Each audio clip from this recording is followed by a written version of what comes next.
बिस्मिल्लाहिर्रहमानिर्रहीम। अस्सलाम वालेकुम। बेटा करेक्ट यूज़ ऑफ वर्ब हमने करना है। कल भी करेक्ट यूज़ ऑफ वर्ब ही हमने किया था।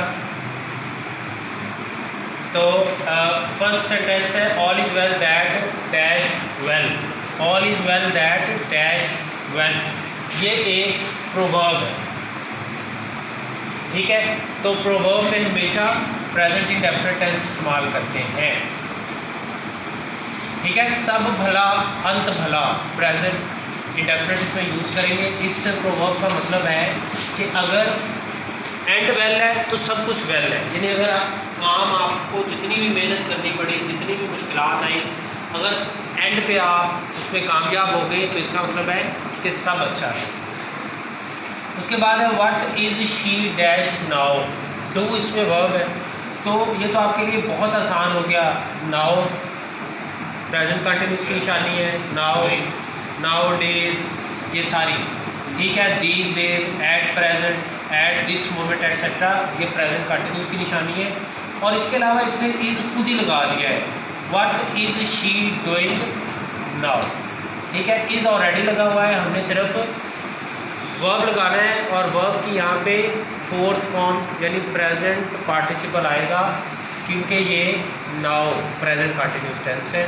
इस नाउ से हमें पता चला ये प्रेजेंट कंटिन्यूस है, क्योंकि नाउ कीवर्ड है प्रेजेंट कंटिन्यूस का। We dash a wonderful scene last night. ये जो लास्ट नाइट है, लास्ट नाइट, ये कीवर्ड है। जो लास्ट है ये कीवर्ड है पास्ट इंडेफिनिट का, ठीक है। पास्ट इंडेफिनिट का कीवर्ड है। तो लास्ट ईयर, लास्ट मंथ, जहाँ भी लास्ट आएगा उसमें हमने पास्ट इंडेफिनिट लगाना है। तो सी की कौन सी फॉर्म आएगी? सा। पास्ट इंडेफिनिट में सेकंड फॉर्म यूज़ करते हैं। सेकंड फॉर्म का मतलब है पास्ट इंडेफिनिट, ठीक है। उसके बाद है they will dash be by the teacher. By the teacher है तो इसका मतलब है कि ये पास्ट इंडेफिनिट का, सॉरी फ्यूचर इंडेफिनिट का पैसिव है। फ्यूचर इंडेफिनिट का पैसिव है ये, ठीक है। तो यहाँ पर हम क्या लगाएंगे? Punished. They will be punished bye the teacher. और कोई फॉर्म नहीं आ सकती। They will be punish, punishing, सारी गलत है। सेकंड फॉर्म भी गलत है। तो आपको ये कई दफ़ा बताया गया है कि पैसिव में हमेशा थर्ड फॉर्म यूज़ होती है और कोई फॉर्म यूज़ नहीं हो सकती। उस बाय से हमें पता चला कि ये पैसिव है। उसके बाद है fifth sentence we dash help him. Help third form already लगी हुई है, इसमें आपने मॉडल वर्ब लगाना है। Helping verb has, have, shall या हैव बीन। हैज़ नहीं आ सकता क्योंकि हमारे पास सब्जेक्ट वी है। हैव भी नहीं आ सकता क्योंकि हमारे, नहीं सॉरी, हैज़ यहाँ पे नहीं आ सकता है क्योंकि सब्जेक्ट है। हैव आ सकता है। शैल भी नहीं आ सकता क्योंकि शैल एक मॉडल वर्ब है और मॉडल वर्ब के साथ हम थर्ड फॉर्म नहीं लगाते। मॉडल वर्ब के साथ हमेशा बेस फॉर्म इस्तेमाल करते हैं। हैव बीन भी नहीं आ सकता, ये प्रेजेंट परफेक्ट कंटिन्यूस में या परफेक्ट के पैसिव में इस्तेमाल करते हैं। तो हैव ही सबसे ज़्यादा इसमें करीब तरीन है। आपको पता है हैज़, हैव और हैड के साथ हमेशा थर्ड फॉर्म लगाते हैं, ठीक है। तो चूँकि हमारे पास सब्जेक्ट वी है इसलिए हम इसके साथ हैव लगाएंगे। उसके बाद जुमला है if I had not fallen ill I dash the exam. अगर मैं बीमार ना हुआ होता तो मैं इम्तिहान पास कर चुका होता। अब क्या had not fallen past perfect है। पास्ट परफेक्ट में हैड और थर्ड फॉर्म आती है। इफ़ का मतलब ये है कि कंडीशनल है।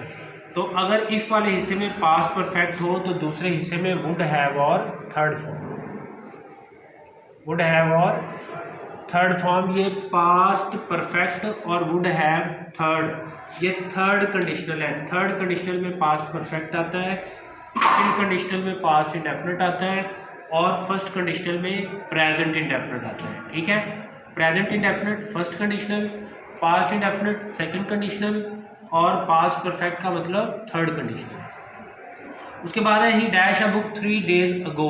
अगो पास्ट इंडेफिनिट की अलामत, पास्ट इंडेफिनिट का कीवर्ड है। तो जहाँ भी अगो आएगा हम कौन सा टेंस लगाएंगे? Past indefinite. तो जब हम पास्ट इंडेफिनिट लगाते हैं, पास्ट इंडेफिनिट का मतलब है सेकंड फॉर्म, तो बाय की सेकंड फॉर्म आएगी जो कि है बॉट। बाय की सेकंड फॉर्म है bought. He bought a book 3 days ago, उसने 3 रोज़ पहले एक किताब खरीदी।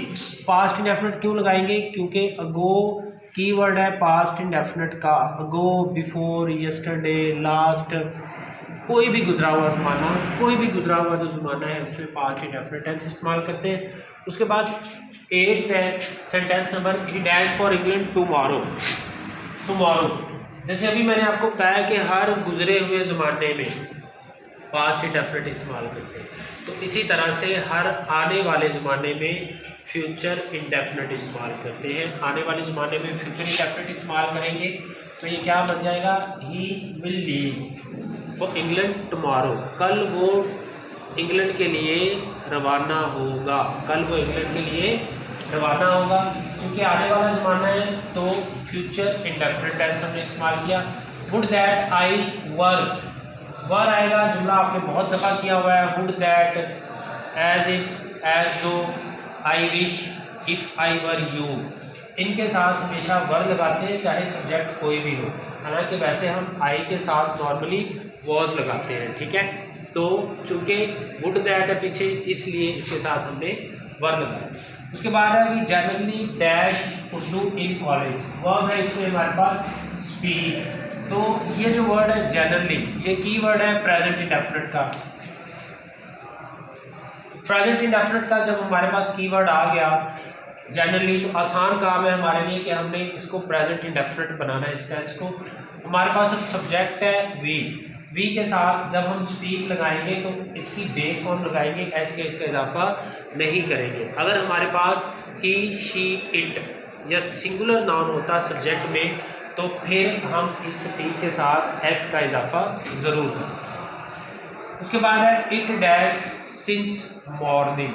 रेन है हमारे पास वर्ब और इस सिंस ने हमें बताया ये परफेक्ट कंटीन्यूअस है, तो ये हैज़ बीन रेनिंग। बहुत मशहूर जुमला है, अक्सर पेपर में आया होता है। It has been raining since morning, सुबह से बारिश हो रही है, ठीक है।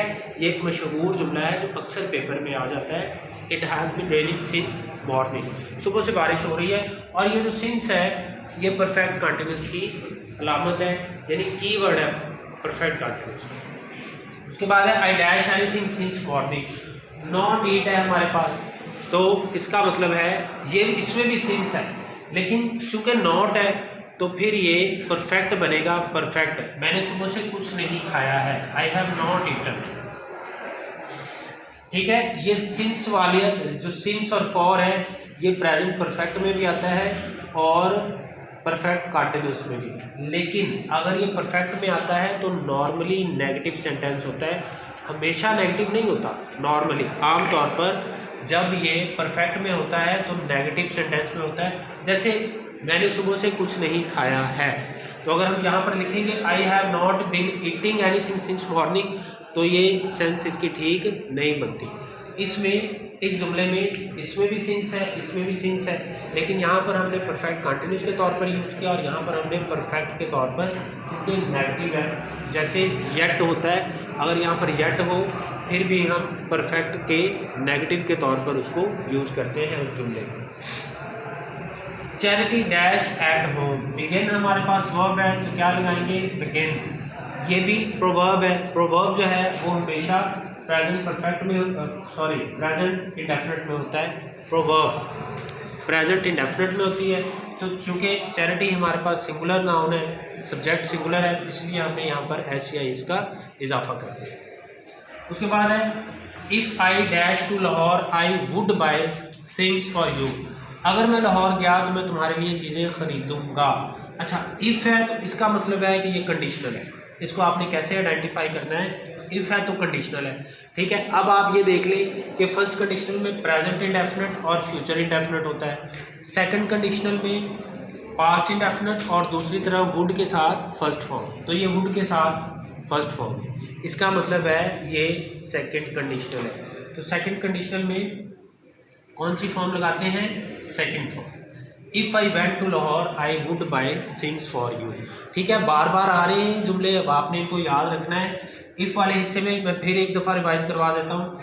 इफ़ वाले हिस्से में प्रेजेंट इंडेफिनिट हो तो दूसरी तरफ फ्यूचर इंडेफिनिट। इफ़ वाले हिस्से में पास्ट इंडेफिनिट हो तो दूसरी तरफ वुड के साथ फर्स्ट फॉर्म, इफ़ वाले हिस्से में पास्ट परफेक्ट हो तो दूसरी तरफ वुड हैव के साथ थर्ड फॉर्म। अभी आज भी हमने एक थर्ड कंडीशनल का सेंटेंस किया है, ठीक है। उसके बाद ही विद हिज फ्रेंड्स इज या आर कमिंग। अब ये सेंटेंस है ही विद हिज फ्रेंड्स, इज आएगा या आर आएगा। मैंने आप लोगों को ये बताया था कि अगर हम दो सब्जेक्ट्स को विद के ज़रिए मिलाएंगे तो जो वर्ब है वो फर्स्ट सब्जेक्ट के मुताबिक आता है, ठीक है। तो फर्स्ट सब्जेक्ट हमारे पास ही है, ही के अकॉर्डिंग हम यहाँ पे वर्ब लगाएंगे तो ही इज़ लगेगा, ठीक है। और भी मैंने आपको कुछ वर्ड बताए थे, विद है, अलॉन्ग विद है, एज वेल एज है और नॉट, ठीक है। अगर इनके साथ दो सब्जेक्ट हों जुड़े हुए तो वर्ब ये वाला जो वर्ब है ये फर्स्ट सब्जेक्ट के मुताबिक लगाते हैं, ठीक है। ये पहले भी जुमले हम कई दफ़ा कर चुके हैं, ठीक है बेटा। अगर आपको कोई बात नहीं समझ आई तो आप पूछ लीजिएगा। अल्लाह हाफ़िज़।